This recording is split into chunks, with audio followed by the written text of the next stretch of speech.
கோவை துடிலூரை அடுத்த வட்டமலைப்பாளையம் ஸ்ரீ ராமகிருஷ்ணா பொறியியல் கல்லூரியில் 27வது பட்டமளிப்பு விழா வெகு விமர்சையாக நடைபெற்றது. இதில் பெங்களூரு இஸ்ரோ விஞ்ஞானி மற்றும் இஸ்ரோ செயற்கைக்கோள் மைய முன்னாள் இயக்குநர் பத்மஸ்ரீ மயில்சாமி அண்ணாதுரை 562 மாணவ மாணவிகளுக்கு பட்டங்களை வழங்கினார்.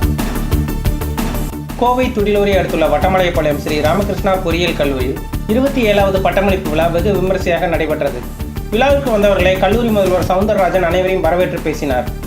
SNR சன்ஸ் சேரிட்டபிள் ட்ரஸ்ட் நிர்வாக அரங்காவலர் சுந்தர் தலைமை வகித்தார். முதல் நாளில் பெங்களூரு இஸ்ரோ விஞ்ஞானி மற்றும் இஸ்ரோ செயற்கைக்கோள் மைய முன்னாள் இயக்குநர் பத்மஸ்ரீ மயில்சாமி அண்ணாதுரை சிறப்பு விருந்தினராக கலந்து கொண்டு பேசும்போது, நமது நாடு ஆராய்ச்சி, மேம்பாடு, விண்வெளி, விவசாயத்துறை என பல்வேறு துறைகளில் முன்னேற்றம் கண்டுள்ளது. பட்டம் பெற்ற நீங்களும் நமது நாட்டின் வளர்ச்சியையும் தனிப்பட்ட வளர்ச்சியையும் உயர்த்த வேண்டும் என்று கூறினார். தொடர்ந்து computer science and engineering, information technology, artificial intelligence and data science, mechanical engineering, electrical and instrumentation engineering, aeronautical engineering உள்ளிட்ட 5 துறைகளைச் சேர்ந்த 562 மாணவ மாணவிகளுக்கு பட்டங்களை வழங்கினார். முன்னதாக துறைகளின் சார்பில் முதல் மதிப்பெண் பெற்ற 6 மாணவ மாணவிகளுக்கு தங்கப் பதக்கங்களையும் சிறப்பு சான்றிதழ்களையும் வழங்கினார்.